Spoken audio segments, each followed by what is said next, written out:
No inverno rigoroso de 1892, quando as geadas cobriam os cafezais do Vale do Paraíba e o orgulho dos barões do café era mais inflexível que o ferro das ferrovias, um homem poderoso cavalgou até uma pequena propriedade com documentos de despejo nas mãos.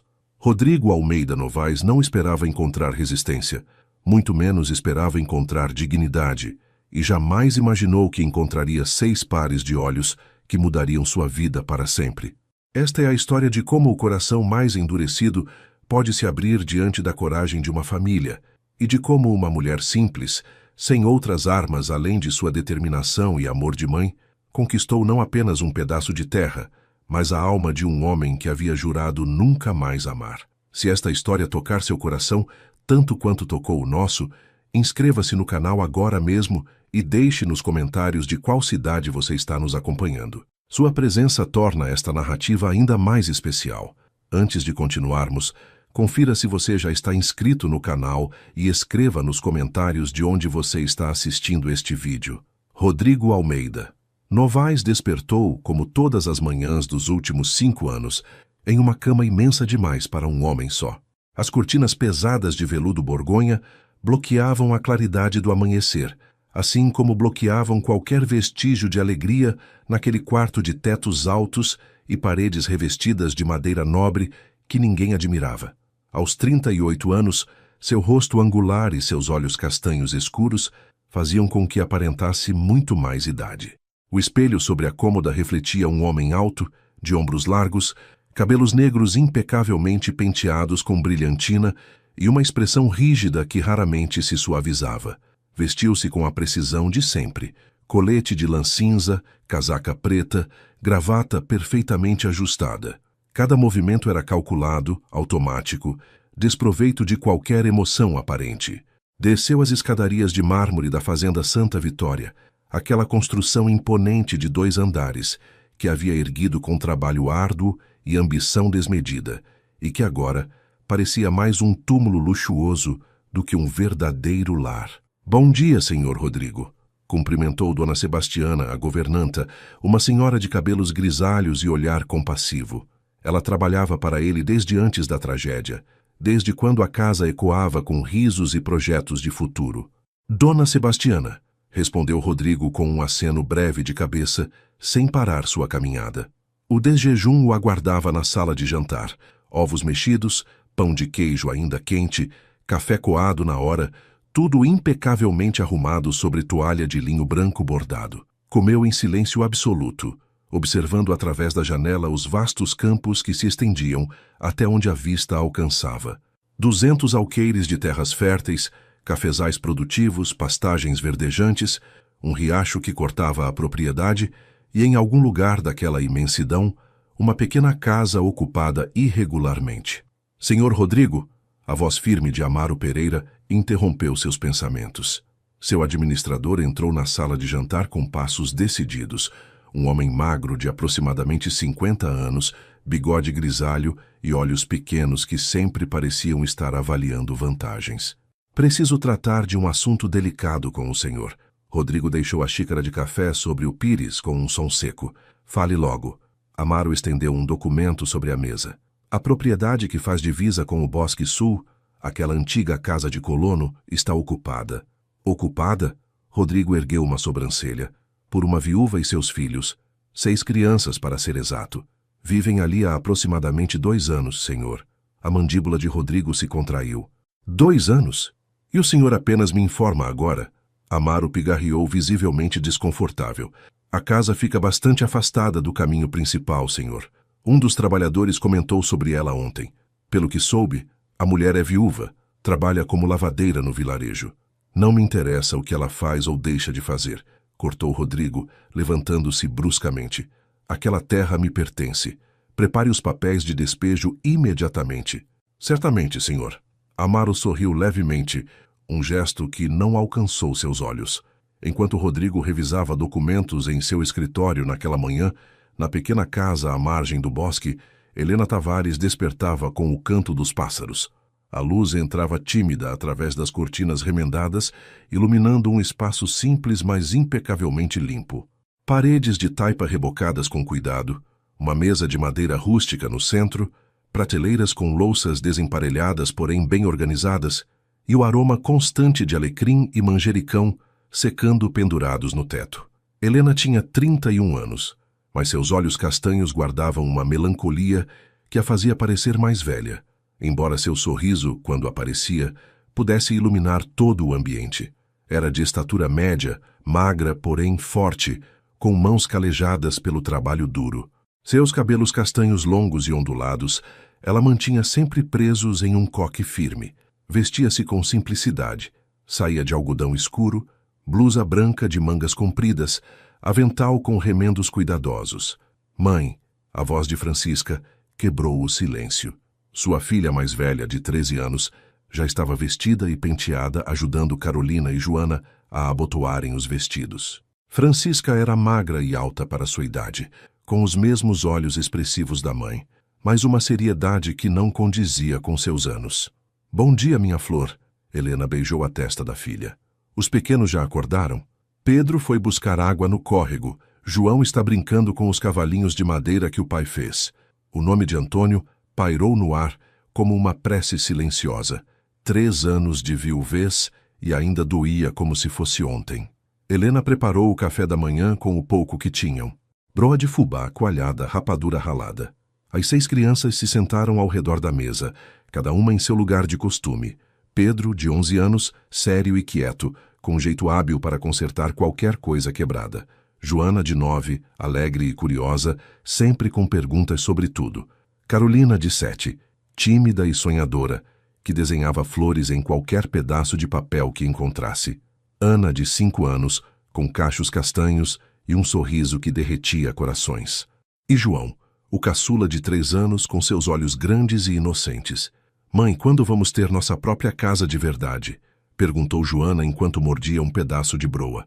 Helena sorriu, embora seus olhos revelassem um lampejo de preocupação. Esta é nossa casa, minha querida. Enquanto estivermos juntos, qualquer lugar é um lar.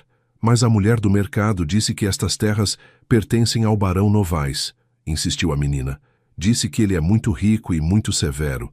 Não fale assim de pessoas que você não conhece, Joana, repreendeu Francisca com voz firme. E você também não deveria ficar ouvindo conversas alheias no mercado. Helena suspirou profundamente. Sabia que este dia chegaria. 2 anos vivendo naquela casa abandonada. 2 anos esperando que alguém aparecesse com papéis e ordens. Mas cada dia que passava sem que isso acontecesse, ela se permitia acreditar, mesmo que por um breve momento, que talvez pudessem ficar para sempre. A casa havia sido encontrada por acaso, quando ela vagava pelas estradas com seus 6 filhos após a morte de Antônio. Estava vazia, claramente abandonada há anos, com o teto furado e as paredes descascadas. Com a ajuda de Pedro e Francisca, Helena havia consertado o que pôde. Tamparam o teto com folhas de zinco que encontraram em um ferro velho, rebocaram as paredes com barro e cal, pintaram de branco com tinta que ela ganhou de um comerciante em troca de lavar suas roupas por 3 meses. Plantaram uma horta nos fundos. Tomates, alface, cenouras, abóboras. Conseguiram 3 galinhas de um fazendeiro vizinho em troca de costuras. Fizeram uma cerca baixa de bambu ao redor do terreno. Era pouco, mas era deles. Ou assim eles queriam acreditar. Helena trabalhava como lavadeira no vilarejo próximo. Acordava antes do sol nascer.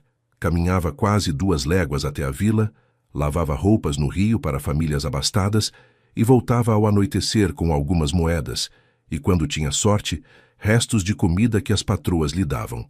Francisca cuidava dos irmãos menores durante o dia. Preparava as refeições com o pouco que tinham, mantinha a casa limpa, ensinava as lições que ela mesma havia aprendido antes de perderem tudo.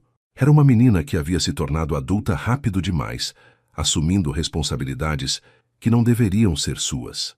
3 dias depois, Rodrigo Almeida Novaes montou seu cavalo baio e cavalgou em direção ao Bosque Sul.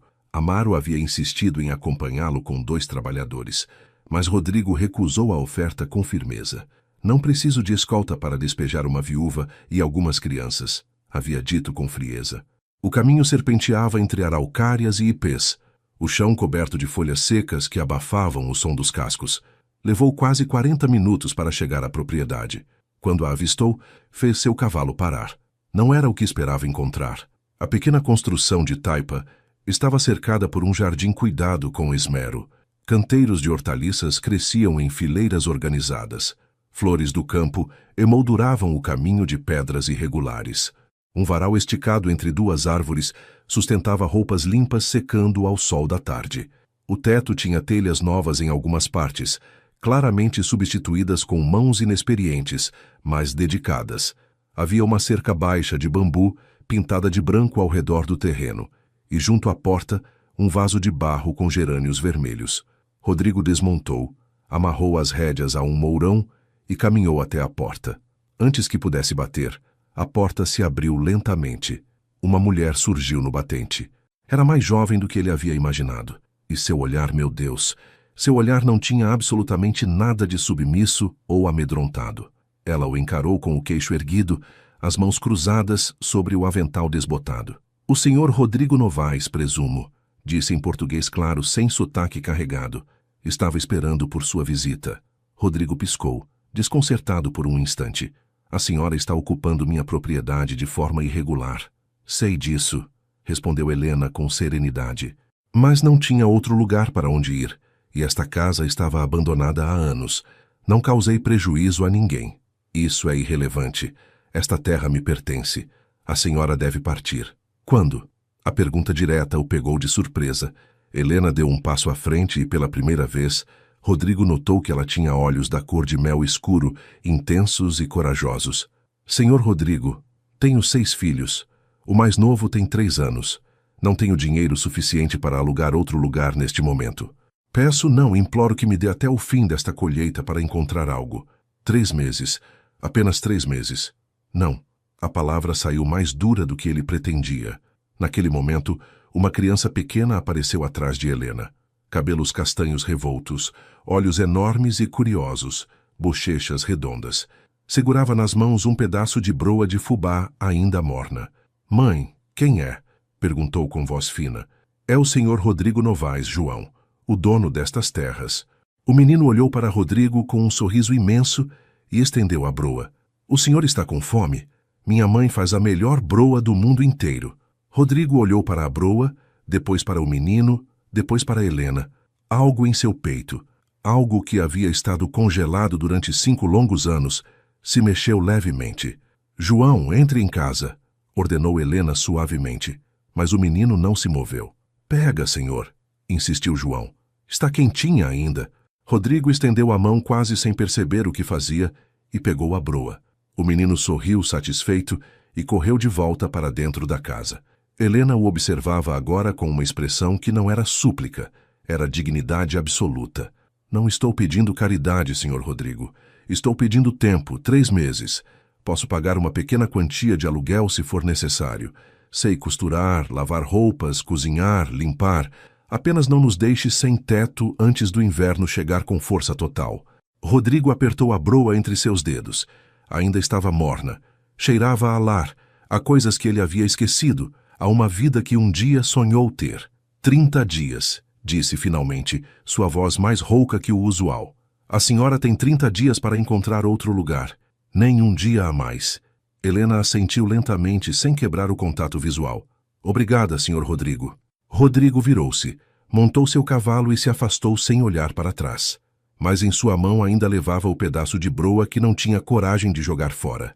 Naquela noite, na fazenda Santa Vitória, Rodrigo sentou-se em seu escritório escuro, a broa sobre sua escrivaninha.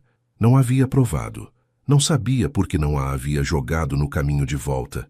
"Algum problema, senhor?" perguntou Dona Sebastiana quando entrou para levar o chá. "Não", mentiu Rodrigo. "Apenas questões de propriedade." Mas quando Dona Sebastiana saiu, Rodrigo pegou a broa e deu uma mordida. Estava deliciosa. E pela primeira vez em 5 anos, sentiu que sua casa imensa e vazia era exatamente isso, vazia. Na casa do bosque, Helena deitava seus filhos com histórias sobre dias melhores, sobre o pai deles, sobre um futuro que ela queria acreditar ser possível. "Tudo vai ficar bem", prometeu, embora em seu coração soubesse que 30 dias não seriam suficientes. Nunca eram. Mas naquela noite, ambos, o barão solitário e a viúva corajosa, sonharam com coisas que haviam esquecido serem possíveis. Ele sonhou com risos de crianças preenchendo corredores vazios. Ela sonhou com um lugar ao qual pudesse chamar de lar, sem medo de perdê-lo. E em algum lugar entre esses sonhos, algo começou a mudar silenciosamente. Os dias se arrastavam como areia escorrendo entre os dedos de Helena. 14 dias desde a visita do Sr. Rodrigo. 14 dias procurando trabalho, casa, qualquer solução, e nada aparecia. As famílias do vilarejo precisavam de lavadeiras, sim, mas nenhuma estava disposta a contratar alguém com 6 crianças. É muita responsabilidade, diziam com sorrisos falsos. Talvez na cidade grande, sugeriam sem convicção alguma. Francisca havia parado de perguntar sobre o futuro. Pedro trabalhava até tarde consertando ferramentas de vizinhos por algumas moedas. Joana e Carolina brincavam mais quietas que o habitual, e João continuava perguntando se o Sr. da Broa voltaria. Aquele senhor não é nosso amigo, meu amor, explicava Helena enquanto o colocava para dormir. Ele foi gentil uma vez, mas isso não significa que vá nos ajudar. Mas ele comeu a broa, mãe. Quando alguém aceita comida, é amigo. Helena beijou sua testa e não respondeu. As crianças e sua inocência inabalável. Rodrigo, por sua vez, tentava se concentrar em seus negócios. A fazenda demandava sua atenção. Novos trabalhadores precisavam ser contratados para a colheita que se aproximava. Contratos importantes aguardavam assinatura. Decisões urgentes se empilhavam sobre sua escrivaninha, mas sua mente divagava constantemente. Retornava repetidas vezes aqueles olhos cor-de-mel, a forma como aquela mulher o havia enfrentado sem medo, sem bajulação, sem súplicas patéticas, sem lágrimas manipuladoras, apenas dignidade pura. E aquelas crianças, especialmente o pequeno da broa. Senhor Rodrigo, a voz de Amaro o tirou de seus pensamentos. Trago os documentos finais de despejo. Só precisa assinar e eu me encarrego do resto. O prazo vence em menos de 2 semanas. Rodrigo olhou os papéis, pegou a pena e hesitou. Quanto paga de aluguel uma família comum no vilarejo? Amaro piscou, confuso. Perdão? Uma família com várias crianças. Quanto precisariam para alugar uma casa decente? Bem, depende do tamanho, mas facilmente entre 15 e 20 mil réis mensais. Senhor, por que a pergunta? Curiosidade, mentiu Rodrigo, devolvendo a pena ao tinteiro. Deixe os papéis aqui, vou revisar depois. Quando Amaro saiu, Rodrigo ficou olhando pela janela em direção ao bosque distante. Algo não estava certo. Algo em toda esta situação o incomodava profundamente, e não era a ocupação irregular de sua propriedade. O 19º dia amanheceu com chuva torrencial, uma tempestade de inverno que transformava os caminhos em lamaçais e tornava impossível qualquer trabalho nos campos. Rodrigo decidiu, contra todo bom senso, cavalgar até a casa no bosque. Com esta chuva, senhor? Questionou Dona Sebastiana, alarmada. Vai adoecer. Preciso verificar algo naquela propriedade, respondeu, vestindo um capote impermeável. A verdade era que não tinha razão lógica alguma para ir. Apenas precisava vê-los novamente. Certificar-se de que estavam bem. Era absurdo, ele sabia, mas não conseguia tirar da cabeça a imagem daquela casa frágil sendo castigada pela tempestade, com 6 crianças e uma mãe sozinha lá dentro. Quando chegou, encharcado até os ossos, encontrou a porta entreaberta. Bateu com força. Senhora Helena! Helena apareceu, surpresa e claramente preocupada. Senhor Rodrigo, o que faz aqui com este temporal? Vim revisar a propriedade, improvisou desajeitadamente. Ela não pareceu acreditar, mas se afastou da porta. Entre, por favor. Não pode ficar aí fora com essa chuva. O interior da casa era acolhedor e seco. Um fogo crepitava na lareira improvisada. As crianças estavam sentadas no chão, brincando com bonecas de pano e cavalinhos de madeira. Todas levantaram o olhar quando ele entrou. Crianças, cumprimentem o senhor Rodrigo, disse Helena. Bom dia, senhor, responderam quase em uníssono, exceto João, que correu em sua direção com os braços abertos. O senhor da broa voltou. Rodrigo ficou paralisado enquanto o menino o abraçava pelas pernas com força. Ninguém, absolutamente ninguém, o havia abraçado em 5 anos. João, solte o senhor, ordenou Helena, visivelmente envergonhada. Mas Rodrigo, para sua própria surpresa, colocou uma mão sobre a cabeça do menino. Está tudo bem. Francisca, a mais velha, o observava com olhos analíticos e desconfiados. Veio nos expulsar já? Francisca, repreendeu Helena. É uma pergunta válida, disse Rodrigo olhando diretamente para a menina. Não, vocês ainda têm tempo. 11 dias, respondeu Francisca sem pestanejar. Faltam exatamente 11 dias. Esta menina era diferente. Tinha os olhos da mãe, mas algo mais.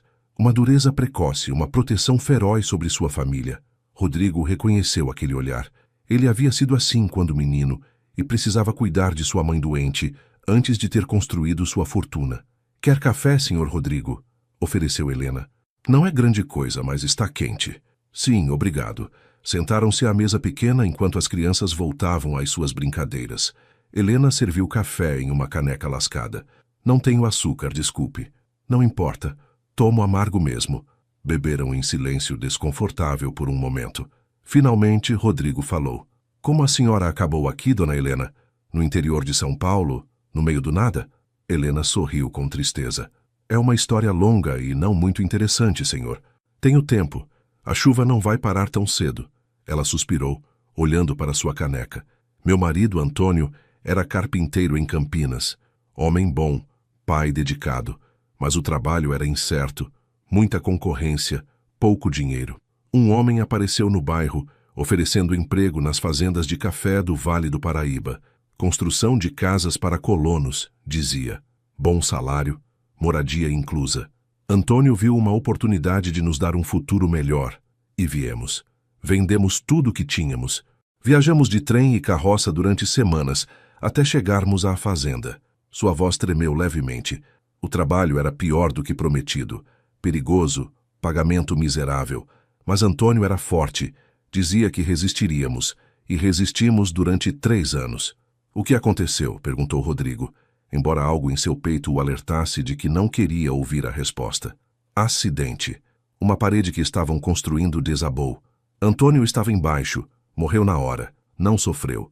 Foi o que me disseram. Como se isso ajudasse. Helena enxugou uma lágrima que escapou. Rodrigo apertou sua caneca com força. Conhecia aquela dor. A dor de perder alguém de repente, sem aviso, sem chance de se despedir. O fazendeiro nos despejou 1 semana depois. Sem dinheiro, sem documentos adequados, sem falar direito com as pessoas importantes. Procurei trabalho onde pude. Lavagem de roupas, limpeza, costura, cozinha. Dormimos em galpões, em estábulos, onde nos deixassem, até que encontrei esta casa há 2 anos. Estava abandonada, senhor Rodrigo. Eu prometo que se soubesse que era sua, se pudesse ter pago, teria feito. Por que não voltou para Campinas? Ela riu sem humor. Com que dinheiro? E para quê? Em Campinas não temos nada. Meus pais morreram antes de nos casarmos. A família de Antônio nos culpa pela morte dele. Aqui, ao menos aqui, temos este teto. As crianças podem frequentar a escola dominical. Francisca está aprendendo a ler melhor. Há esperança. Rodrigo a observou demoradamente. Esta mulher havia perdido tudo. Seu marido, sua segurança, sua cidade. E ainda falava de esperança. Havia criado sozinha 6 crianças em terra estranha. Havia mantido uma casa limpa e acolhedora com quase nada. Havia preservado sua dignidade quando muitos teriam desmoronado. A senhora foi professora, não foi? Perguntou de repente. Helena piscou, surpresa. Como sabe? Pela forma como fala, pelos livros que vi na prateleira, pela maneira como suas crianças se comportam. Fui professora em Campinas, sim, antes de me casar. Meu pai era professor também, me ensinou a amar os livros e o conhecimento. Sua expressão se iluminou levemente. Toda noite leio para meus filhos. Quero que tenham o que eu tive. Educação, oportunidades. Um trovão estrondou lá fora, seguido por um grito. Carolina, a menina de 7 anos, correu para sua mãe, tremendo.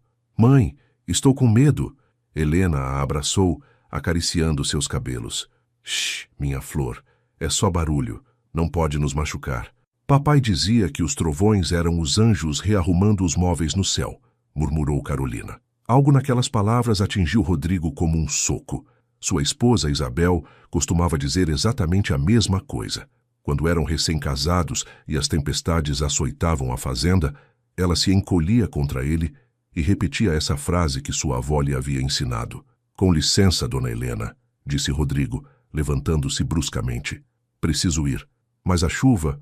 Ficarei bem. Saiu antes que ela pudesse detê-lo, montou seu cavalo e galopou sob a tempestade de volta à fazenda Santa Vitória. Precisava se afastar, precisava pensar, precisava parar de sentir, porque sentir doía demais. Aquela noite não conseguiu dormir.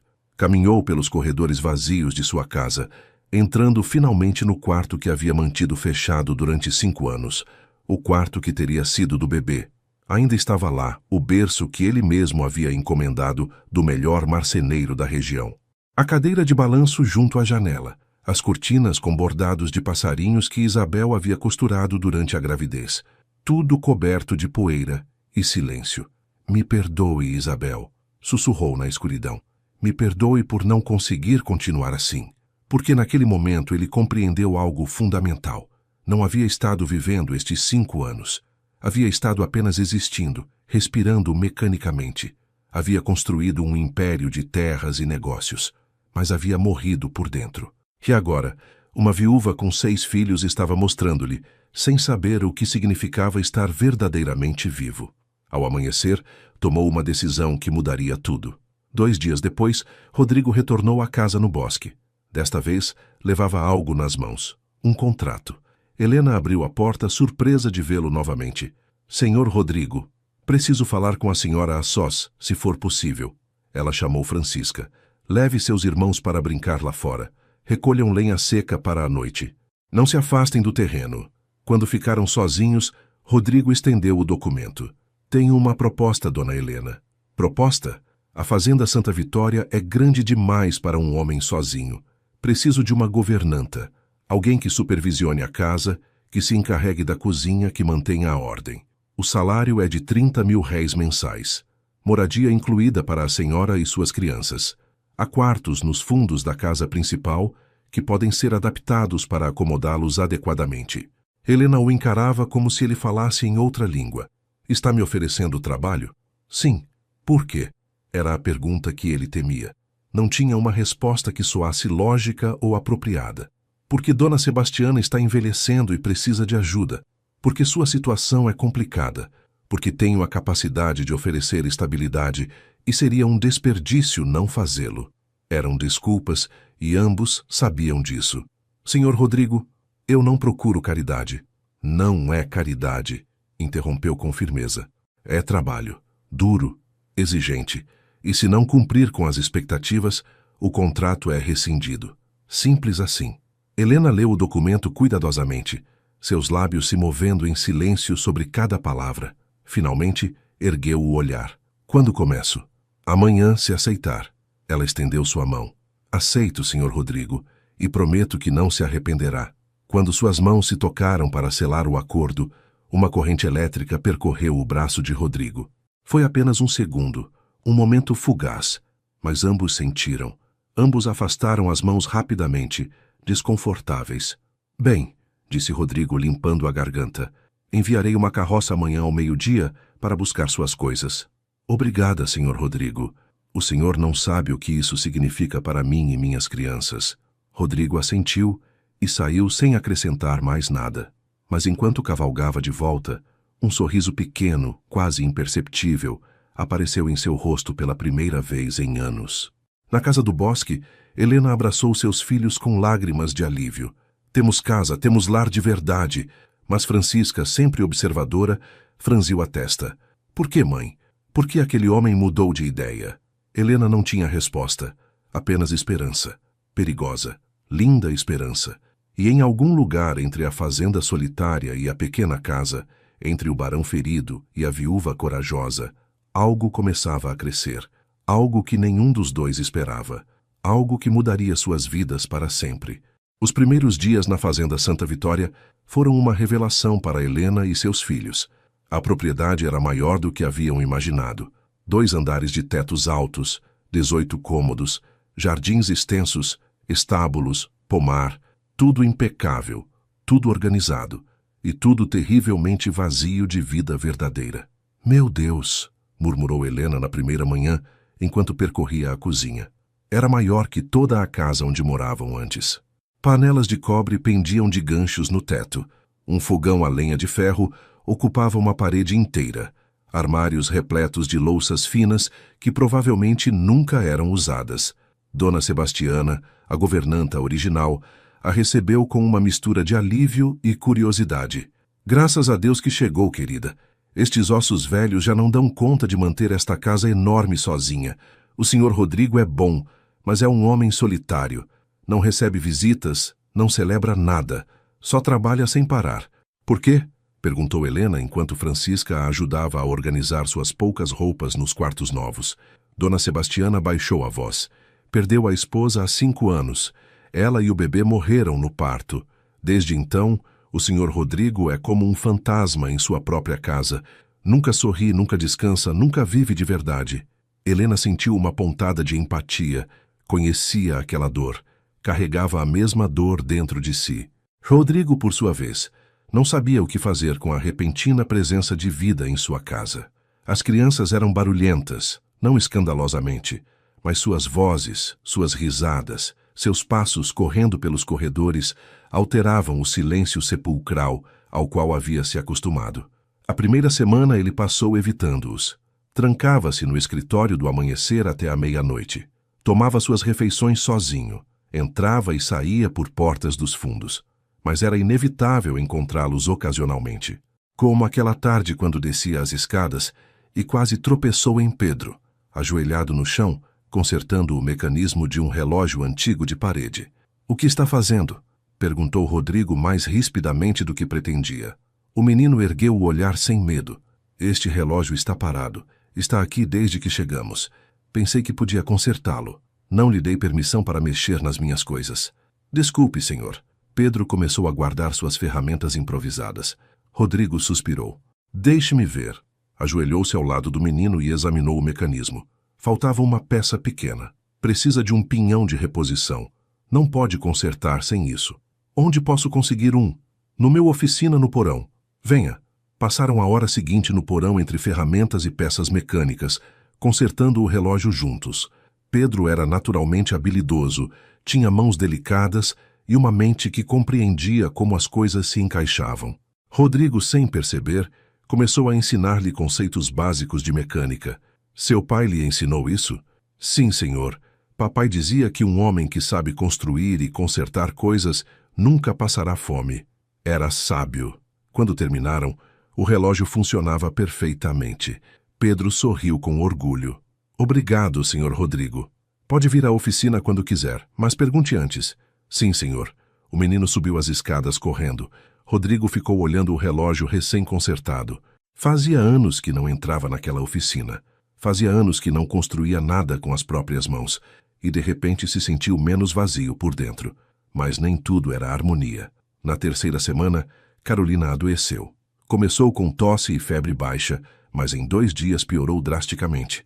A menina ardia em febre, delirava, não conseguia reter alimentos. Helena estava desesperada.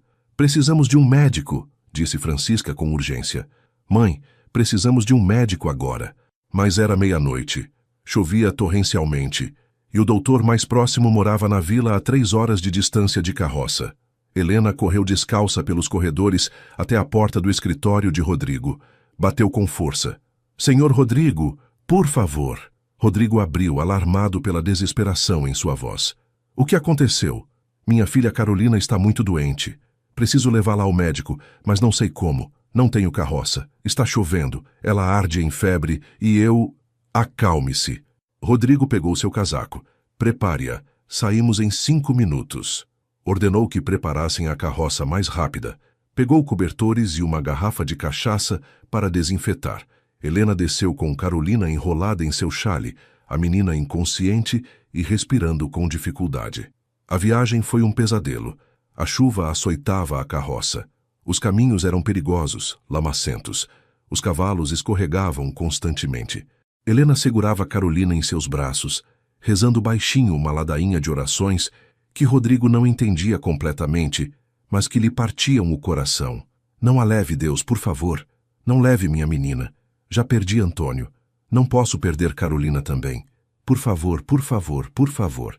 Rodrigo conduzia com fúria desesperada, chicoteando os cavalos mais rápido do que era seguro. Quando finalmente chegaram à casa do Dr. Mendes, um homem de meia-idade com barba grisalha bateu na porta com violência. O médico os recebeu meio sonolento, mas se espabilou ao ver a menina. Tragam-na para dentro, rápido. Examinou Carolina durante o que pareceu uma eternidade. Finalmente falou. Pneumonia.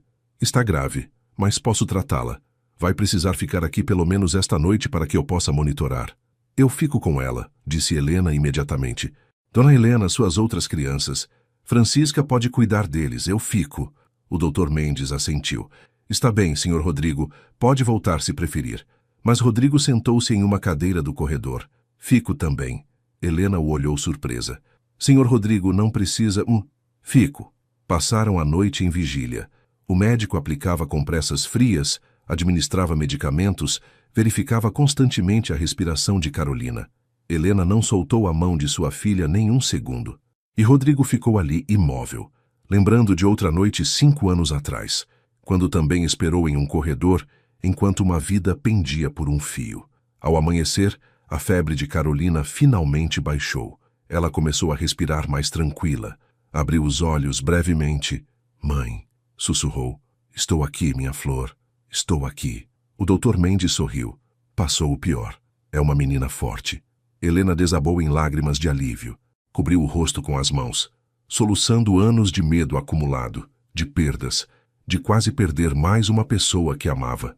Sem pensar, Rodrigo se aproximou e colocou uma mão em seu ombro. Está tudo bem. Carolina vai ficar bem. Helena ergueu o rosto, lágrimas correndo por suas bochechas, e olhou para Rodrigo com uma gratidão tão pura que ele sentiu algo dentro de seu peito, algo que havia estado congelado, derreter completamente. Obrigada, sussurrou ela. Obrigada por salvar minha filha. Não fiz nada. O médico... O Senhor nos trouxe no meio da tempestade. Arriscou sua vida para nos trazer.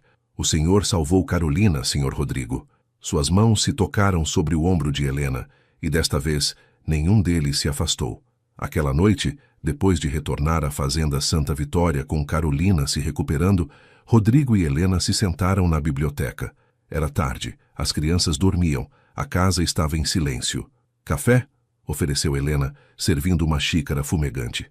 Obrigado. Beberam em um silêncio que já não era desconfortável. Era cúmplice, compreensivo. Posso perguntar algo, Sr. Rodrigo? Disse Helena finalmente. Rodrigo. Pode me chamar de Rodrigo. Ela sorriu levemente. Posso perguntar algo, Rodrigo? Sim. Por que realmente nos contratou? E não me diga que é porque precisava de uma governanta. Rodrigo olhou sua xícara por longo tempo. Então começou a falar, e uma vez que começou, não conseguiu parar. Contou sobre Isabel, sua esposa. Sobre como se conheceram, como se apaixonaram, como planejaram um futuro cheio de filhos e alegrias. Sobre a gravidez complicada, os medos que ignoraram, o parto que deu terrivelmente errado. Sobre como segurou seu filho durante apenas 5 minutos antes que ele parasse de respirar. Sobre como Isabel morreu 3 horas depois, sangrando enquanto ele não podia fazer absolutamente nada. Me transformei em pedra naquele dia, disse Rodrigo com voz rouca. Construí impérios, comprei terras, acumulei riqueza, mas parei de viver. E então vocês chegaram. E aquele menino me deu um pedaço de broa. E de repente lembrei o que era sentir algo além de vazio. Helena tinha lágrimas nos olhos. Eu também estava morta, Rodrigo. Desde que perdi Antônio, apenas sobrevivi por causa das minhas crianças. Mas não vivi, não senti. E agora ela o olhou diretamente nos olhos. Agora sinto medo porque começo a sentir coisas que não deveria. Por um homem que é meu patrão. Por um homem que vive em um mundo completamente diferente do meu. Rodrigo se inclinou para a frente, seu rosto a centímetros do dela. E se eu sinto o mesmo? E se eu também tenho medo porque uma mulher com 6 filhos e um sorriso que ilumina salas escuras está fazendo meu coração morto voltar a bater? Rodrigo, ele a beijou, suave, hesitante, quase tímido. Um beijo que sabia a café e lágrimas e anos de solidão finalmente terminando. Helena respondeu, suas mãos encontrando o rosto dele, seus lábios se movendo contra os dele com uma necessidade que havia esquecido que existia. Quando se separaram, ambos estavam tremendo. Isso é loucura, sussurrou Helena. Eu sei. As pessoas vão falar. Que falem. Sou viúva pobre com 6 filhos. E eu sou um viúvo amargo que esqueceu como sorrir até conhecer você. Helena riu entre lágrimas. O que vamos fazer? Rodrigo tomou suas mãos. Não sei, mas quero descobrir com você. Naquele momento, nenhum dos dois sabia que alguém os havia visto, que atrás das cortinas do salão, Amaro havia presenciado o beijo, e que em sua mente invejosa já começava a planejar como usar aquela informação para destruí-los. Porque, em uma sociedade que não perdoava transgressões, um barão se apaixonando por uma governanta pobre era um escândalo esperando para explodir, e o pavio já estava aceso. As semanas seguintes foram as mais felizes que Helena havia vivido em anos. Rodrigo e ela mantinham sua relação discreta. Encontros roubados na biblioteca depois que as crianças dormiam. Passeios pelo pomar ao amanhecer. Olhares carregados de significado através dos cômodos. Ele lhe ensinava sobre seu mundo de negócios e terras. Ela lhe ensinava a rir novamente, a brincar com as crianças, a viver além do trabalho. As crianças floresciam também.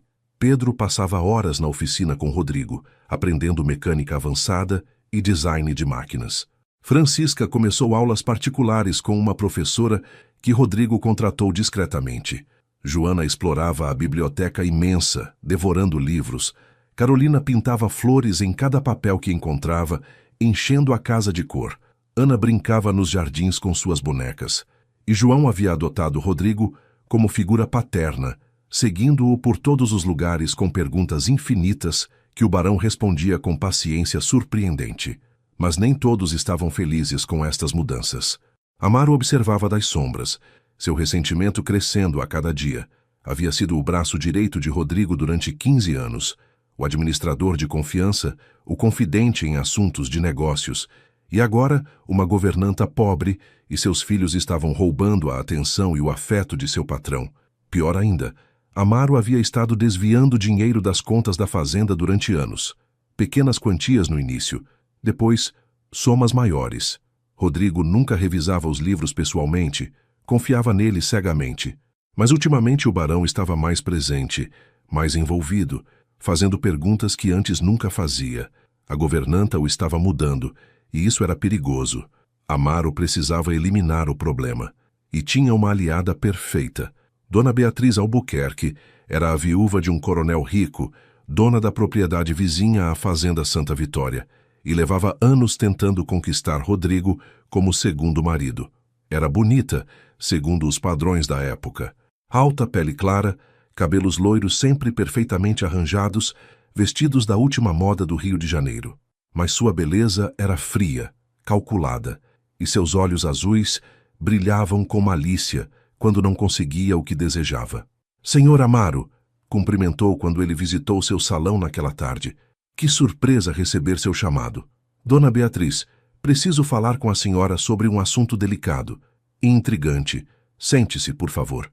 Amaro escolheu suas palavras cuidadosamente. Sei que a senhora tem interesse no senhor Rodrigo. Beatriz riu com afetação. Não mais que qualquer mulher de boa família interessada em um partido conveniente. Então lhe interessará saber que o senhor Rodrigo está sendo influenciado inadequadamente por sua nova governanta. Os olhos de Beatriz se estreitaram perigosamente. A viúva pobre? A mesma. Tenho observado o comportamento altamente inapropriado entre eles. Conversas privadas, passeios sem supervisão, tempo excessivo juntos. É um escândalo em formação, dona Beatriz. Está sugerindo que Rodrigo Novaes, o homem mais respeitado da região, está tendo um caso com sua empregada? Sugiro que está sendo manipulado por uma mulher astuta que vê uma oportunidade de ascensão social e que seria uma tragédia que um homem de sua posição fosse arruinado por uma, perdoe minha franqueza, caçadora de fortunas, com 6 bocas para alimentar. Beatriz tamborilou seus dedos no braço da poltrona. O que propõe? Que exponhamos esta situação antes que vá longe demais, uma revelação pública de sua conduta inapropriada, testemunhos de comportamento escandaloso, talvez até questionamento de seu status legal no país, suficiente para que o senhor Rodrigo recupere a sensatez e a dispense. E eu estaria lá como sempre, para consolar o pobre Rodrigo em seu momento de constrangimento público. Exatamente. Beatriz sorriu. Um sorriso de predadora. Muito bem, senhor Amaro. Procedamos. O primeiro golpe veio no domingo seguinte na igreja. A família Novaes, porque assim começavam a aparecer uma família, chegou à missa dominical. Rodrigo raramente frequentava antes, Mas Helena havia insistido gentilmente que seria bom para as crianças, e ele havia concordado. Ocuparam um banco no meio da igreja. As crianças vestiam roupas novas que Rodrigo havia comprado discretamente. Helena usava um vestido simples, mas elegante de cor verde escuro. E Rodrigo parecia mais relaxado e feliz do que ninguém o havia visto em anos. Beatriz Albuquerque estava sentada 3 fileiras à frente. Depois do culto, enquanto a congregação socializava no adro, ela se aproximou deles com um sorriso venenoso. Rodrigo, querido, que surpresa vê-lo aqui, e com sua equipe doméstica. Dona Beatriz, cumprimentou Rodrigo formalmente. Permita-me apresentar Dona Helena, minha governanta, e seus filhos. Oh, já nos observamos, disse Beatriz, seu olhar percorrendo Helena da cabeça aos pés com desprezo mal disfarçado. Embora devo dizer, Rodrigo, que trazer seus empregados à igreja é bastante incomum. Dona Helena não é apenas uma empregada, respondeu Rodrigo com tom de advertência. É uma pessoa valiosa em minha casa. Valiosa, sem dúvida, Beatriz sorriu. Ouvi dizer que é muito próxima da família, particularmente próxima de você, Rodrigo. O ar se tensionou. Helena empalideceu, compreendendo a insinuação. Não sei a que se refere, Dona Beatriz, disse Rodrigo friamente. Oh, não se preocupe. Tenho certeza de que não há nada impróprio. Embora os rumores voem, sabe? Especialmente quando um viúvo rico de repente contrata uma viúva atraente e passa quantidade considerável de tempo com ela. Rumores são fofocas de pessoas ociosas, respondeu Rodrigo com dureza. Claro, claro. Beatriz se abanou delicadamente. Só me preocupo com sua reputação, querido. Sabe como a sociedade pode ser cruel com aqueles que transgridem as normas apropriadas. Antes que Rodrigo pudesse responder, Francisca deu um passo à frente.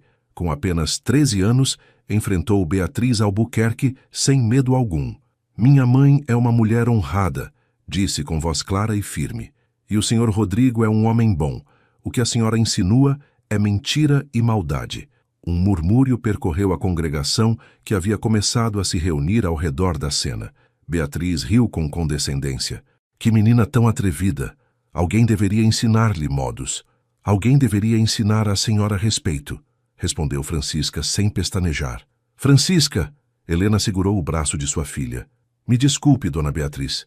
Suas crianças, Beatriz cuspiu com veneno, são exatamente o que eu esperaria de sua classe. Agora entendo por que precisavam de caridade. Educação claramente não é seu forte. Rodrigo explodiu. Chega, Dona Beatriz. Exijo que se desculpe imediatamente. Ou o que, Rodrigo? Vai me expulsar de sua igreja? Me afastar de sua presença? Beatriz se virou para a multidão crescente. Todos viram como este homem, que já foi respeitável, agora é manipulado por uma forasteira. Trouxe esta mulher e seus filhos para sua casa. Dá-lhes roupas finas, come com eles. Passa noites inteiras a sós com ela. É um escândalo. Meus filhos não são bastardos, gritou Helena, perdendo finalmente a compostura. Fui legalmente casada com o pai deles. A senhora não tem direito. Legalmente. A voz de Amaro emergiu da multidão. Ele carregava uma pasta nas mãos. Isso é interessante, Dona Helena, porque segundo estes documentos que obtive das autoridades de imigração, veja, a senhora entrou neste país quando seu suposto marido ainda estava casado com outra mulher em Campinas. Um silêncio sepulcral caiu sobre o adro da igreja. Helena empalideceu completamente. O quê?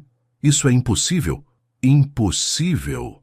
Amaro abriu a pasta com teatralidade. Aqui está a certidão de casamento de Antônio Tavares com uma tal Marta Silva, datada de 1873 em Campinas. E aqui a certidão de seu suposto casamento com ele, datada de 1876, 3 anos depois, sem registro de divórcio ou anulação. Isso é mentira, gritou Francisca. Meu pai nunca foi casado antes. Os documentos não mentem, menina, disse Amaro com falsa compaixão. O que significa que sua mãe viveu em concubinato com um homem casado? O que significa que vocês, tecnicamente, são filhos ilegítimos? E o que significa, virou-se para Rodrigo, que o senhor, Rodrigo Novaes, tem estado abrigando uma mulher de moral duvidosa e antecedentes legais questionáveis. Rodrigo arrancou os papéis das mãos de Amaro, leu-os rapidamente, seu rosto endurecendo a cada linha. Eram documentos oficiais, com selos e assinaturas. Pareciam autênticos. Isto não pode ser verdade, murmurou. Não me acredita, Sr. Rodrigo? Perguntou Amaro com inocência falsa. Investigue você mesmo se desejar. Enquanto isso, creio que as autoridades também estariam interessadas em revisar o status de imigração de Dona Helena, especialmente considerando que pode ter entrado no país sob pretensões fraudulentas. Helena tremia, lágrimas correndo por seu rosto. Rodrigo, eu não sabia nada sobre isto. Antônio nunca...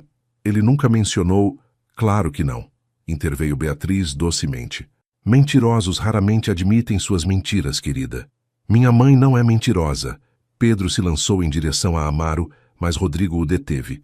Basta, disse Rodrigo com voz tensa. Todos, basta. Olhou para Helena e ela viu em seus olhos dúvida. Pela primeira vez desde que se conheceram, viu dúvida. E isso partiu seu coração mais do que qualquer acusação. Dona Helena, disse Rodrigo com voz formal, fria, a voz do barão que havia sido antes de conhecê-la. Será melhor que retorne à casa com suas crianças. Discutiremos este assunto mais tarde. Rodrigo, por favor, você tem que acreditar em mim. Agora. Helena recuou como se tivesse sido esbofeteada. Reuniu seus filhos com mãos trêmulas e se afastou entre uma multidão que murmurava escandalosamente. Francisca a segurava de um lado, Pedro do outro, enquanto Carolina e Joana choravam. E João perguntava, o que aconteceu, mãe? Por que o senhor Rodrigo está bravo? Quando chegaram à fazenda Santa Vitória, Helena subiu para seu quarto e chorou como não havia chorado desde a morte de Antônio. Francisca ficou com ela, segurando-a, sendo forte quando sua mãe não conseguia. É mentira, mãe, sussurrou Francisca. Tudo é mentira. Papai amava você. Nunca teria mentido sobre algo assim. Mas os papéis, Francisca, tinham selos oficiais. Papéis podem ser falsificados, disse a menina com uma sabedoria além de seus anos. Aquele homem, Amaro, odeia o senhor Rodrigo. Eu o vi olhando com inveja, e aquela mulher horrível quer o senhor Rodrigo para ela. Isto é uma armadilha, mãe. Helena queria acreditar, mas a dúvida já havia sido plantada. Não apenas em Rodrigo, também nela mesma. Realmente havia conhecido Antônio completamente? Havia segredos que ele nunca compartilhou? Aquela noite, Rodrigo se trancou em seu escritório com o uísque e os documentos falsos. Leu-os repetidas vezes, procurando inconsistências, buscando provas de fraude, mas estavam bem feitos. Muito bem feitos. Uma parte dele queria descer as escadas, procurar Helena, abraçá-la e dizer que nada importava. Mas a outra parte, a parte que havia sido traída pelo destino quando perdeu Isabel, sussurrava veneno. E se for verdade? E se você foi um tolo se apaixonando por uma mentirosa? E se ela apenas o usou para conseguir segurança? Uma batida suave na porta interrompeu seus pensamentos. Era Dona Sebastiana. Senhor Rodrigo, perdoe a intrusão, mas preciso falar com o senhor. Não é bom momento. É sobre Dona Helena e sobre o senhor Amaro. Rodrigo ergueu o olhar bruscamente.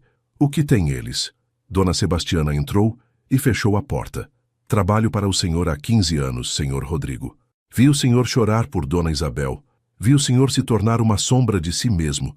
E nestes últimos meses, vi o senhor voltar à vida graças àquela mulher e suas crianças. Aonde quer chegar? Helena Tavares não é mentirosa. Conheço pessoas, senhor. E aquela mulher é tão honesta quanto o dia é longo. Mas o senhor Amaro...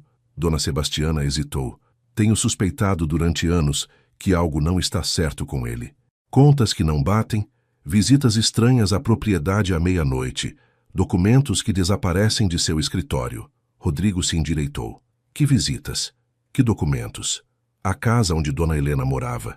Antes dela chegar, vi o senhor Amaro saindo de lá várias vezes tarde da noite. E quanto aos documentos, notei que alguns livros de contabilidade da fazenda desaparecem e reaparecem com números diferentes. Um fogo começou a arder no peito de Rodrigo. Por que nunca me disse nada? Não tinha provas, apenas suspeitas de uma velha intrometida. Mas agora estes documentos que aparecem convenientemente, quando o senhor está feliz pela primeira vez em anos, quando está considerando uma vida com aquela mulher? Dona Sebastiana balançou a cabeça. É coincidência demais, senhor Rodrigo. E coincidências não existem. Rodrigo se levantou. Traga Pedro e Francisca aqui, agora. 10 minutos depois, as duas crianças mais velhas estavam no escritório, assustadas. mas tentando ser corajosas. Não estão em apuros, disse Rodrigo imediatamente. Preciso da ajuda de vocês. Ajuda com o quê, senhor Rodrigo? Francisca cautelosamente. Para provar que sua mãe é inocente e para pegar um mentiroso. Os olhos de Francisca se iluminaram com esperança. O senhor acredita em nós? Quero acreditar, mas preciso de provas. Algum de vocês viu algo estranho com o senhor Amaro? Algo em comum? Pedro levantou a mão timidamente. Eu vi papéis em seu escritório quando fui buscar ferramentas. Papéis com números que não entendo, mas que ele esconde rapidamente quando entro. Onde exatamente? Na gaveta inferior esquerda de sua escrivaninha. Fica trancada, mas uma vez ele esqueceu aberta. E você, Francisca? A menina franziu a testa pensando. Joana mencionou algo há uns dias. Disse que quando estava brincando perto do escritório do Sr. Amaro, o escutou conversando com alguém. Dizia algo sobre os documentos estão prontos e ela não saberá o que a atingiu. Rodrigo sentiu a raiva crescer dentro dele. Quando foi isso? 2 dias antes da igreja. Tudo se encaixava. Amaro havia planejado isto, havia falsificado documentos, havia conspirado com Beatriz Albuquerque, havia orquestrado todo o escândalo público. Muito bem, disse Rodrigo com determinação. Isto é o que faremos amanhã. O senhor Amaro tem que ir ao armazém revisar uns carregamentos. Enquanto ele estiver fora, vamos revistar seu escritório. Pedro, preciso que me mostre exatamente onde viu aqueles papéis. Francisca, você vai ficar de vigia para garantir que ninguém nos interrompa. E mamãe? Perguntou Francisca com voz pequena. Está destroçada, senhor Rodrigo. Chora sem parar. Precisa saber que o senhor não perdeu a fé nela. Rodrigo fechou os olhos com pesar. Vou falar com ela esta noite. Pedir perdão por duvidar. E prometo que vou consertar isto. Encontrou Helena no jardim, sentada em um banco sob a lua cheia, abraçando-se. Parecia pequena, perdida, quebrada. Helena, disse suavemente. Ela não levantou o olhar. Vim dizer que vamos embora amanhã. Não quero causar mais problemas ao senhor. Você não vai a lugar nenhum. Rodrigo, olhe para mim, por favor. Ela ergueu seu rosto cheio de lágrimas, e o coração de Rodrigo se partiu ao ver tanta dor naqueles olhos que haviam sido sua luz. Me perdoe, disse ele, ajoelhando-se diante dela. Me perdoe por duvidar de você, mesmo que por um segundo. Conheço seu coração, Helena. Sei que é incapaz de mentira, e vou provar sua inocência. Como? Aqueles documentos são falsos. Tenho certeza, e vou demonstrar. Pegou suas mãos. Confie em mim. Pode confiar em mim? Helena o olhou por longo tempo, então assentiu lentamente. Confio em você. Ele a puxou para seu peito e a abraçou fortemente. Isto não acabou, meu amor. Mal começou. E prometo que não vou descansar até que seu nome esteja limpo e aqueles mentirosos paguem pelo que fizeram. Na escuridão, nenhum deles notou Joana observando de uma janela do 2º andar. A menina de 9 anos havia escutado tudo e, em sua mente curiosa e brilhante, começou a lembrar algo importante. Algo que havia visto no escritório de Amaro semanas atrás. Algo que os adultos precisavam saber. A manhã seguinte, amanheceu cinzenta e fria. Rodrigo observou de sua janela quando Amaro saiu em direção ao armazém em sua charrete, alheio ao que estava por vir. Esperou 30 minutos para ter certeza de que se havia afastado o suficiente. Então reuniu Pedro, Francisca e Dona Sebastiana em seu escritório. Temos no máximo 2 horas antes que ele retorne, disse Rodrigo. Pedro, guie-nos.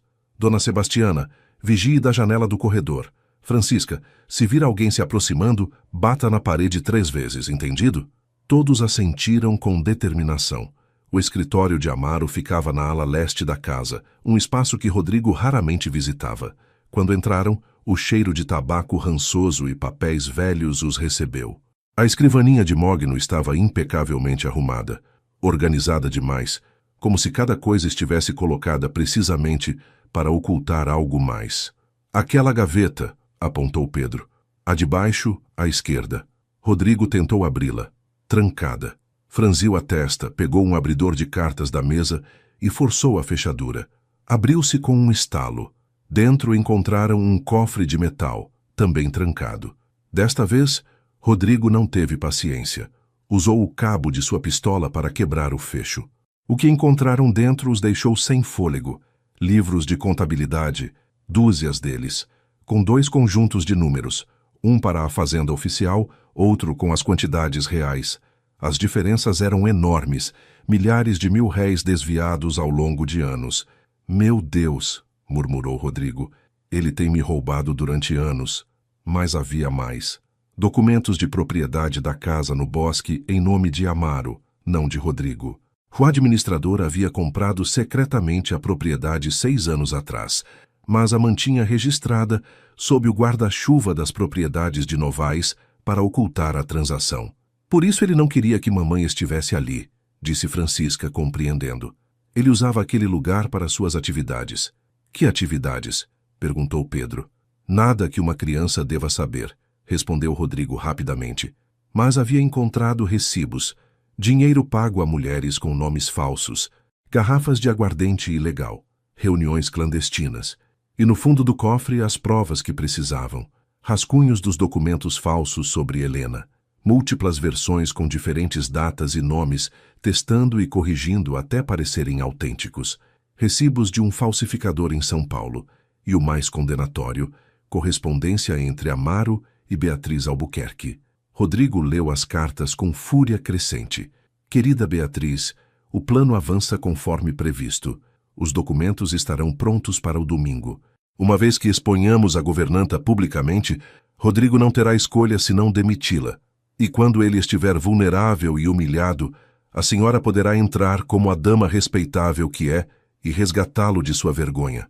Depois, quando forem casados, ninguém questionará certos arranjos financeiros que beneficiarão a ambos. Atenciosamente, Amaro Pereira. É tudo mentira, sussurrou Francisca. Tudo que disseram sobre mamãe é mentira. Sim, respondeu Rodrigo com voz dura. E vão pagar por isso? Naquele momento 3 batidas ressoaram pelas paredes. O sinal de Francisca. Alguém vem, disse Rodrigo. Rápido, guardem tudo neste saco. Saiam pela porta dos fundos. Mas antes que pudessem se mover, a porta se abriu. Era Amaro. Havia retornado cedo. Os olhos do administrador pousaram no cofre aberto, nos documentos espalhados, em Rodrigo, segurando-os com mãos tremendo de raiva. Seu rosto empalideceu. Senhor Rodrigo, eu posso explicar. Silêncio! Rugiu Rodrigo com uma fúria que Pedro nunca havia ouvido. Anos! Você tem me roubado durante anos. E não satisfeito com isso, falsificou documentos para destruir uma mulher inocente. Amaro recuou em direção à porta. O senhor não entende. Ela estava o afastando de suas responsabilidades. Estava transformando o senhor em um tolo apaixonado. Eu apenas tentava proteger sua reputação. Mentiroso! Gritou Pedro. O senhor queria o dinheiro para si. Amaro olhou para o menino com desprezo. Garoto insolente. Sua mãe é exatamente o que eu disse. Uma caçadora de fortunas que... Não terminou a frase. Rodrigo o golpeou. Um soco direto que derrubou Amaro no chão. O administrador tocou seu lábio sangrando com incredulidade. Aquela mulher, disse Rodrigo com voz perigosamente baixa, vale mais que 100 como você. E vai se retratar de cada palavra que disse sobre ela publicamente, ou vou entregá-lo às autoridades com todas estas provas de roubo e fraude. Entendeu? Amaro cuspiu sangue. O senhor não pode provar nada. Direi que plantou essas provas. Minha palavra contra a sua. Sua palavra contra a minha, repetiu Rodrigo. E todas estas cartas, e os testemunhos de meus empregados, e o falsificador de São Paulo, que tenho certeza cantará como passarinho quando a polícia o pressionar. Você está acabado, Amaro. Naquele momento, uma voz pequena falou da porta. Era Joana, segurando um caderno. Senhor Rodrigo, encontrei algo. Joana, você não deveria estar aqui, mas é importante. Lembrei ontem à noite. O senhor Amaro deixou este caderno na biblioteca semanas atrás. Eu peguei porque tem desenhos bonitos na capa. Abriu o caderno. Mas dentro tem coisas escritas, números e nomes. E isto. Estendeu o caderno. Em uma página datada de 3 meses atrás, Amaro havia escrito seus planos completos. Como falsificaria documentos. Como manipularia Beatriz Albuquerque, como orquestraria o escândalo público, tudo detalhado meticulosamente, como se estivesse planejando um negócio comum. Você mantém um diário de seus crimes? disse Rodrigo com incredulidade. Que tipo de idiota é você? Amaro se levantou cambaleando. Beatriz vai destruí-lo. Ela tem influência, tem dinheiro, tem conexões. Ninguém vai acreditar no Senhor. Continuará sendo o louco apaixonado por sua empregada. E ela continuará sendo a mulher que amo, interrompeu Rodrigo. A mulher com quem vou me casar. A mulher que será a senhora desta casa e mãe de meus futuros filhos. E se Beatriz Albuquerque ou qualquer outra pessoa tiver problema com isso, podem ir para o inferno. As crianças o olharam com surpresa. Dona Sebastiana sorriu orgulhosa. Casar? Sussurrou Pedro. O senhor Rodrigo vai se casar com mamãe? Se ela me aceitar, respondeu Rodrigo. Mas primeiro preciso limpar esta bagunça. 3 horas depois, o delegado da comarca prendia Amaro Pereira na praça do vilarejo. Rodrigo havia apresentado todas as provas. Os livros de contabilidade falsos, as cartas, o caderno, os recibos do falsificador. O caso era irrefutável. Mas Dona Beatriz tentou argumentar Amaro enquanto o algemavam. Dona Beatriz também enfrentará consequências, respondeu o delegado. Conspiração é crime grave. Uma multidão se havia reunido, incluindo as mesmas pessoas que haviam condenado Helena dias atrás na igreja. Rodrigo subiu nos degraus do fórum e falou com voz clara e forte. Há 4 dias uma mulher inocente foi acusada publicamente de fraude e conduta imoral, baseando-se em documentos que agora sei serem falsificados por este homem. Apontou para Amaro. Helena Tavares é inocente de todas as acusações. Seu casamento com Antônio Tavares foi completamente legal. Seus filhos não são ilegítimos, e qualquer um que repita essas mentiras responderá diretamente a mim. Um murmúrio percorreu a multidão. Alguns olhares se encheram de vergonha, outros de incredulidade persistente. Mais ainda, continuou Rodrigo, quero que todos saibam que pedi a dona Helena para ser minha esposa, e ela aceitou. Um silêncio atônito, depois sussurros explosivos. Não me importa o que pensem, disse Rodrigo com ferocidade. Aquela mulher me devolveu a vida quando eu estava morto por dentro. Seus filhos me ensinaram a amar novamente, e passarei o resto de meus dias protegendo-os e honrando-os. Quem tiver problema com isso pode ir embora de minha propriedade e nunca mais voltar. Naquele momento, uma figura pequena empurrou entre a multidão. Era João, escapando da mão de Francisca, correndo em direção a Rodrigo. Senhor Rodrigo, de verdade vai ser nosso pai? Rodrigo levantou o menino nos braços. Se vocês me aceitarem. Sim. João o abraçou fortemente. Sim, sim, sim. E então, algo inesperado aconteceu. A esposa do Dr. Mendes começou a aplaudir. Depois, o ferreiro do vilarejo. Depois outros, um por um, até que metade da multidão aplaudia. Não todos, claro. Alguns se afastaram com desaprovação visível, mas suficientes ficaram. Suficientes mostraram apoio. Suficientes escolheram o amor sobre o preconceito. Aquela tarde, Rodrigo retornou à fazenda Santa Vitória, onde Helena esperava no jardim, cercada por seus outros 5 filhos. Quando o viu, levantou-se, seu rosto cheio de perguntas. Rodrigo caminhou direto até ela, ajoelhou-se e tirou um anel do bolsilo. Não era o anel de Isabel. Era um novo, comprado naquela mesma manhã na melhor joalheria do vilarejo. Um topázio dourado da cor de seus olhos. Helena Tavares, você me ensinou a viver novamente. Seus filhos me deram uma família que pensei nunca ter. Não sou perfeito. Duvidei de você quando não deveria. Mas prometo que nunca mais vou falhar com você. Me faria a honra de se tornar minha esposa? Helena tinha lágrimas correndo por suas bochechas. Rodrigo, tem certeza? As pessoas vão falar. Vão nos julgar. Que falem, que julguem. Não me importo com nada exceto você, eu e nossa família. Nossa família, repetiu Helena experimentando as palavras. Então olhou para seus filhos. Francisca sorria com lágrimas nos olhos. Pedro acenava vigorosamente. Joana pulava emocionada. Carolina aplaudia. Ana ria. João já estava trepando em Rodrigo gritando. Diz que sim, mãe. Helena riu entre lágrimas. Sim, sim, vou me casar com você. Rodrigo a ergueu nos braços e a girou enquanto as crianças gritavam e riam ao redor deles. Era imperfeito, era escandaloso para alguns, mas era real. Era honesto e era amor verdadeiro. Uma semana depois se casaram na capela da fazenda Santa Vitória. Não foi o grande casamento que a sociedade esperava.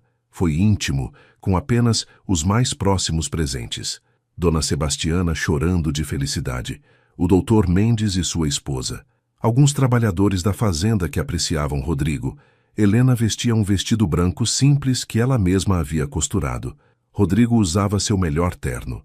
As 6 crianças estavam na frente, testemunhas da união que os tornaria oficialmente uma família. Repita depois de mim, disse o padre. Eu, Rodrigo Almeida Novaes, tomo você, Helena Tavares. Eu, Rodrigo Almeida Novaes, tomo você, Helena Tavares, como minha legítima esposa. Prometo amá-la, respeitá-la e honrá-la todos os dias de minha vida. Prometo ser pai para seus filhos como se fossem meus.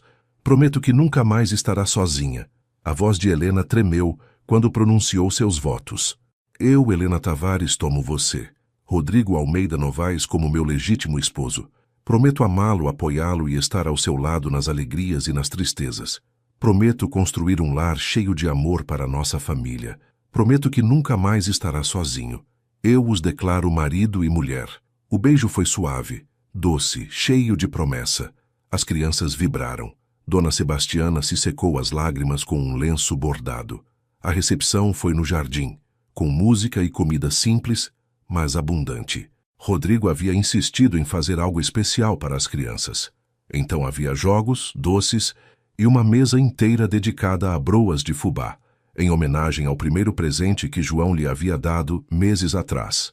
Enquanto a tarde caía em noite estrelada, Rodrigo reuniu as 6 crianças. Tenho algo importante a fazer, disse. Levou-os ao escritório, onde havia preparado documentos legais. Estes são papéis de adoção. Se eu os assinar, legalmente serão meus filhos. Levarão meu sobrenome, terão todos os direitos de herdeiros, mas não vou assinar a menos que vocês concordem. Francisca, como sempre, a porta-voz falou. Nosso pai foi um homem bom, o amamos e sempre o amaremos, mas ele quereria que fôssemos felizes, que estivéssemos protegidos. Olhou para seus irmãos que assentiram.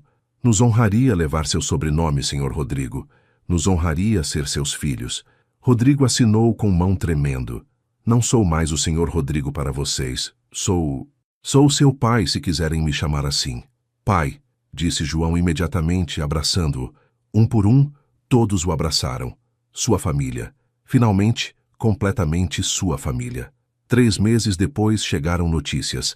Amaro havia sido condenado a 10 anos de prisão por fraude e roubo. Beatriz Albuquerque, enfrentando o escândalo e a vergonha, havia fugido para o Rio de Janeiro, onde suas influências não significavam nada. A vida na fazenda Santa Vitória havia mudado completamente. Os corredores ressoavam com risadas. A cozinha sempre cheirava a algo delicioso sendo preparado. Os jardins estavam cheios de flores que Carolina pintava incansavelmente. A biblioteca era o refúgio de Francisca, que devorava livros e sonhava em se tornar professora. Pedro trabalhava na oficina com Rodrigo, projetando máquinas inovadoras. Joana explorava cada canto da propriedade com curiosidade infinita. Ana brincava nos jardins com suas bonecas, e João seguia Rodrigo por todos os lugares. Seu pai, que lhe ensinava a montar a cavalo, a pescar, a construir coisas com as mãos. Uma noite, Rodrigo e Helena se sentaram no alpendre, observando seus filhos brincarem no jardim sob a luz dos vagalumes. Alguma vez imaginou isto? Perguntou Rodrigo, seu braço ao redor dela. Não, admitiu Helena. Quando Antônio morreu, pensei que minha vida havia acabado, que apenas sobreviveria por causa das minhas crianças, mas nunca voltaria a ser feliz. E agora?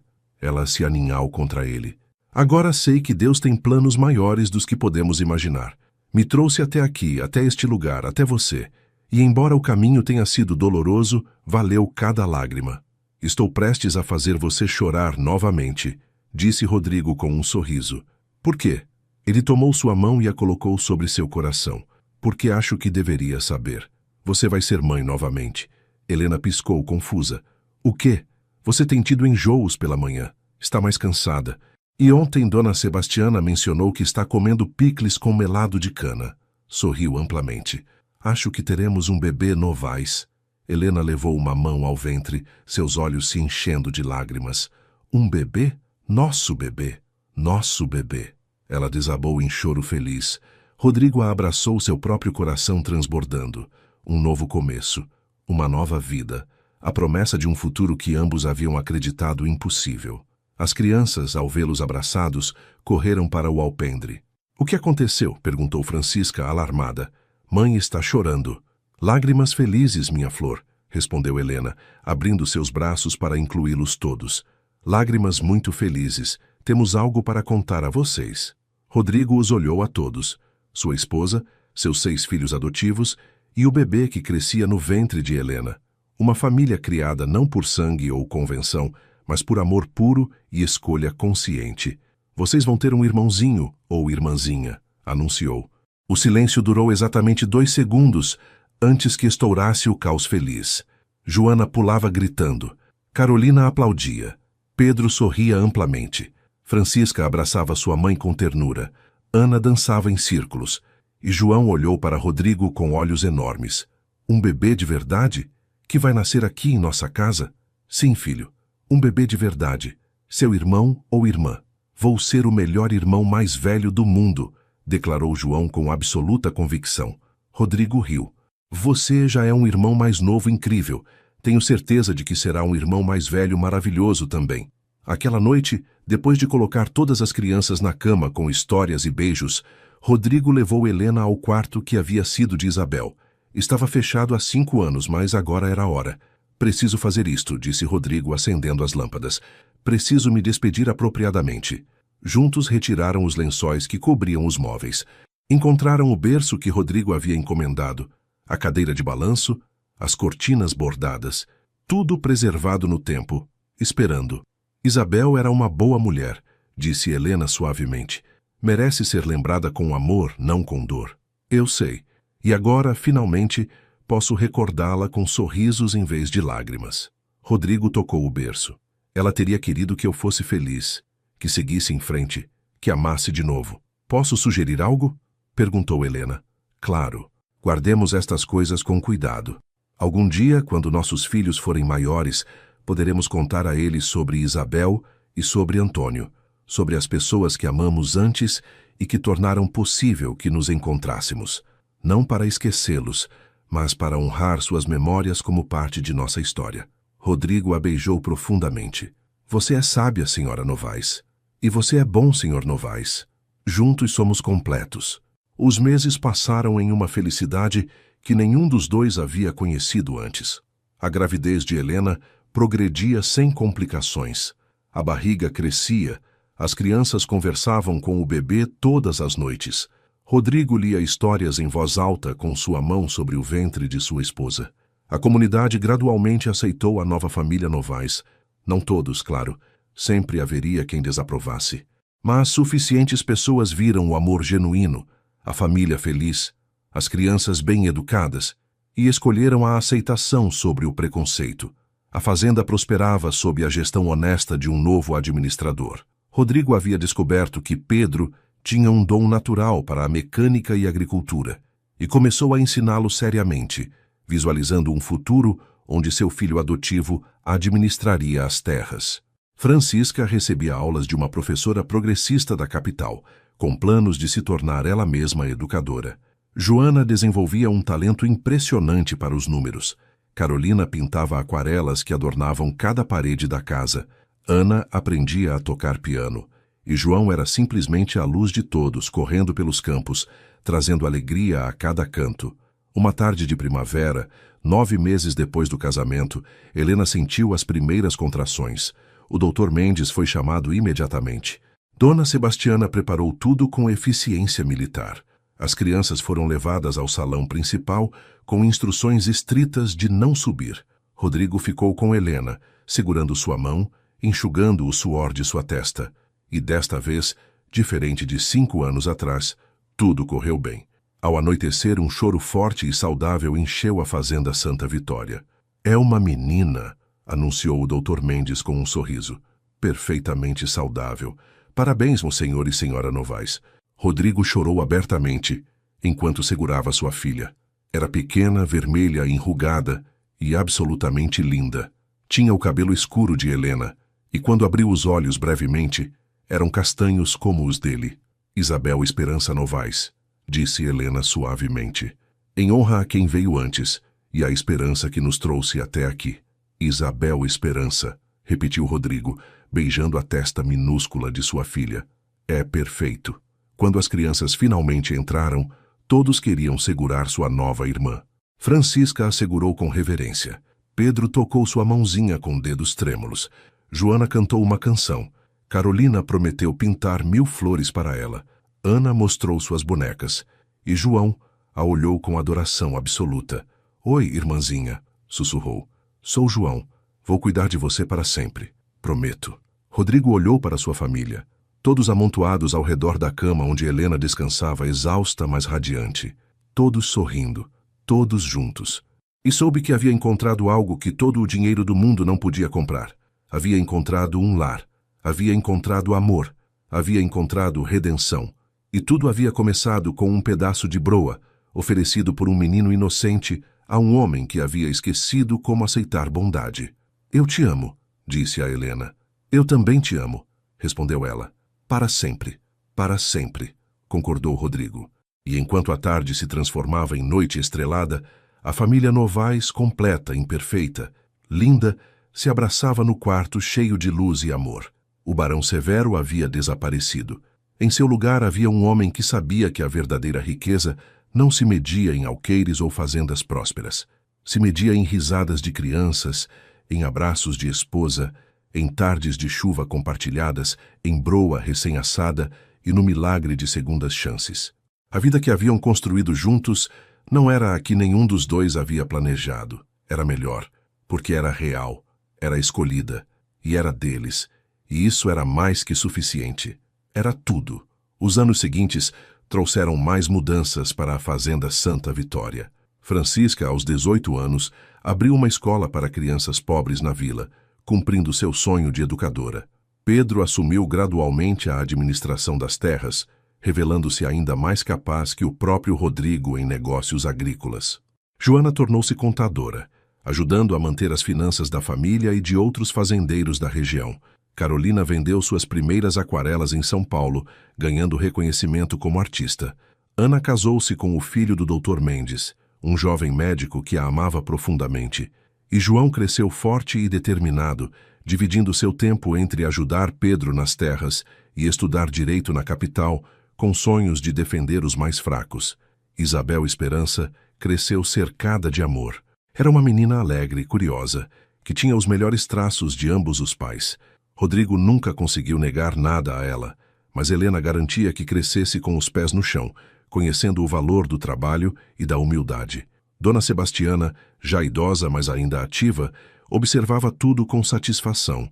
Havia visto a transformação completa daquela casa, de um mausoléu silencioso para um lar vibrante cheio de vida.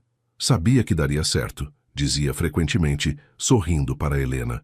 Desde o primeiro dia vi que vocês foram feitos um para o outro.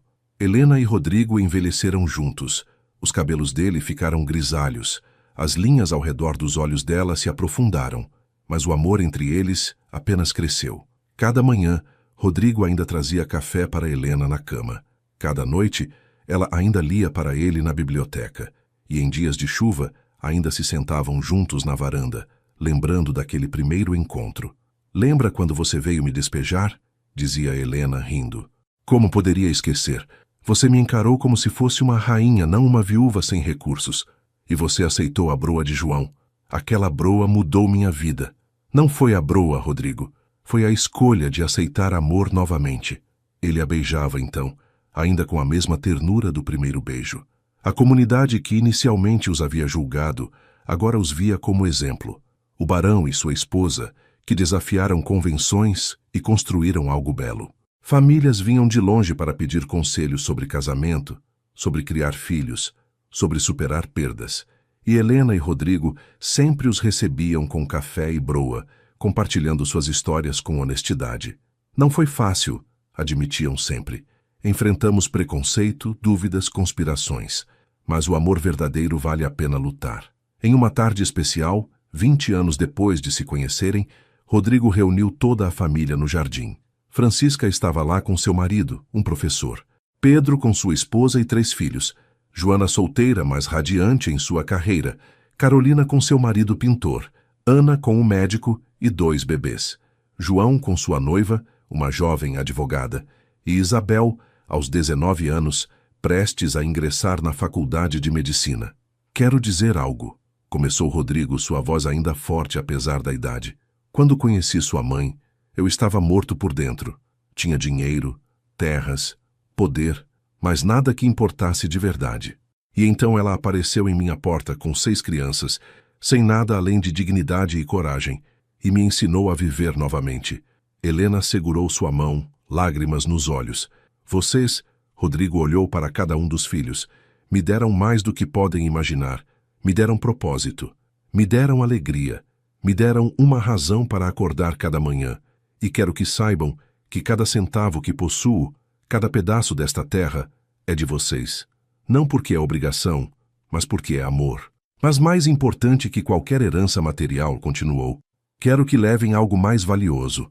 A lição de que nunca é tarde demais para recomeçar, de que o amor pode nascer nos lugares mais improváveis, de que família não é apenas sangue, é escolha, é compromisso, é estar presente nos momentos difíceis. Francisca se levantou, lágrimas correndo livremente. Pai, você nos deu tudo, não apenas esta casa ou educação. Nos deu um exemplo de como amar verdadeiramente, de como ser forte e gentil ao mesmo tempo, de como perdoar e seguir em frente. Pedro abraçou Rodrigo fortemente. Obrigado por nos escolher, por não nos ver como fardo, mas como bênção. Um por um, todos os filhos o abraçaram. Depois abraçaram Helena, que chorava de felicidade. Vocês são minha maior realização, disse ela. Cada um de vocês, perfeitos em suas imperfeições, fortes, bondosos, justos. Seu pai e eu fizemos muitos acertos, mas vocês foram o maior. Aquela noite, depois que todos foram embora, Rodrigo e Helena ficaram sozinhos no jardim.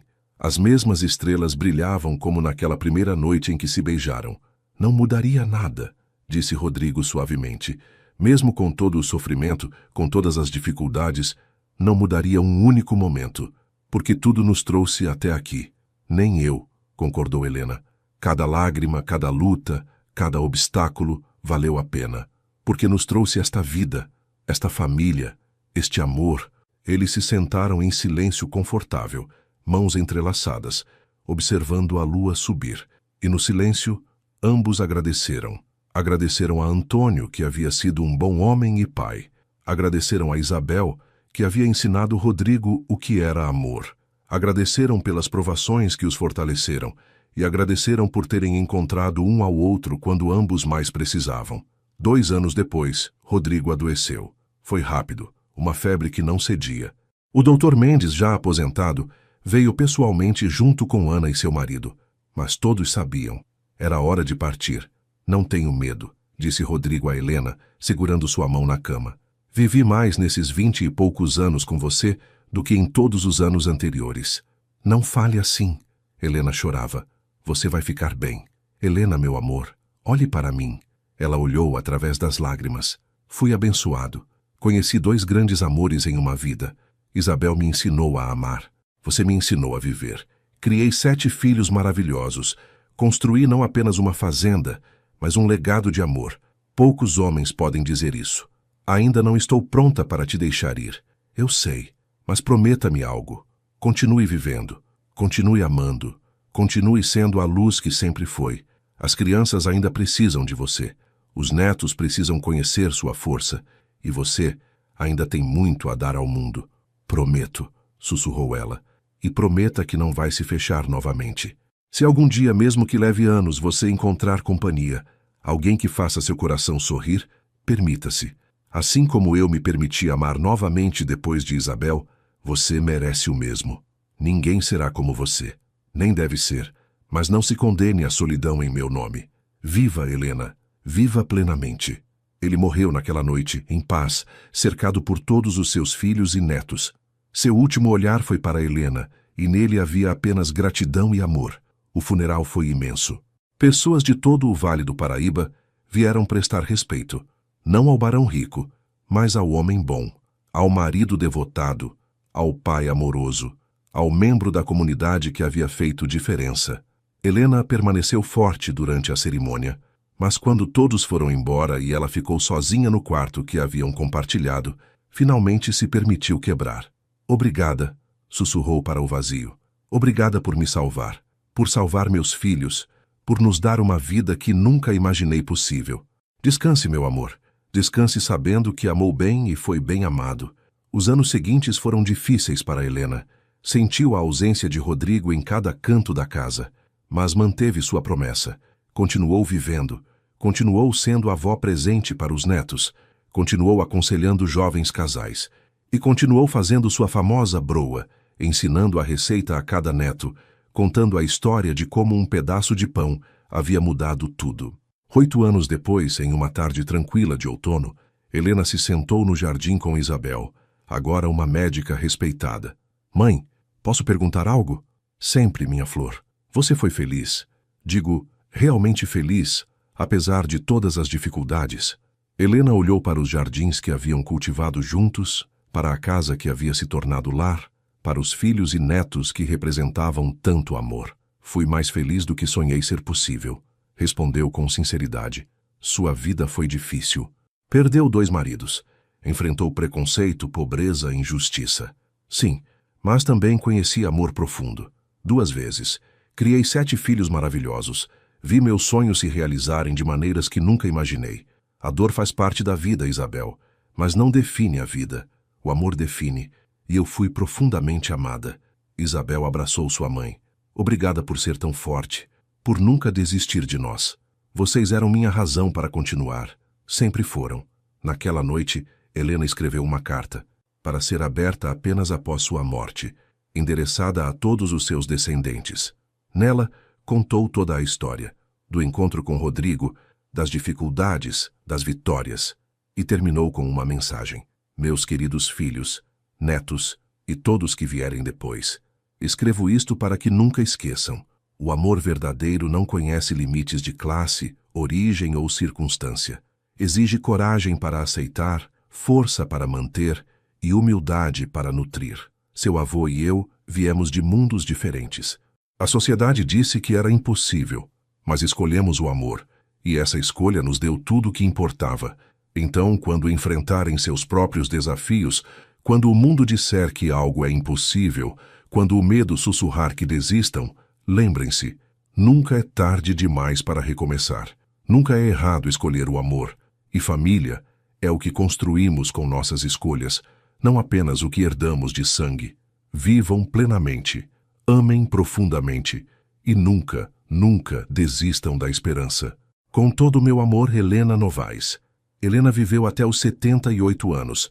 Quando partiu, foi cercada por 4 gerações, e suas últimas palavras foram simples. Valeu a pena. Cada momento valeu a pena. Anos depois, quando a Fazenda Santa Vitória foi tombada como patrimônio histórico, não foi pela arquitetura ou riqueza, foi pela história. A história de como o amor transformou não apenas 2 vidas, mas uma comunidade inteira. A história de uma viúva corajosa e um barão solitário que provaram que segundas chances existem. E se esta história tocou seu coração, deixe nos comentários. Você acredita em segundas chances? Já viveu uma transformação assim em sua vida? Compartilhe conosco. E não esqueça de se inscrever no canal para mais histórias que celebram o poder do amor verdadeiro.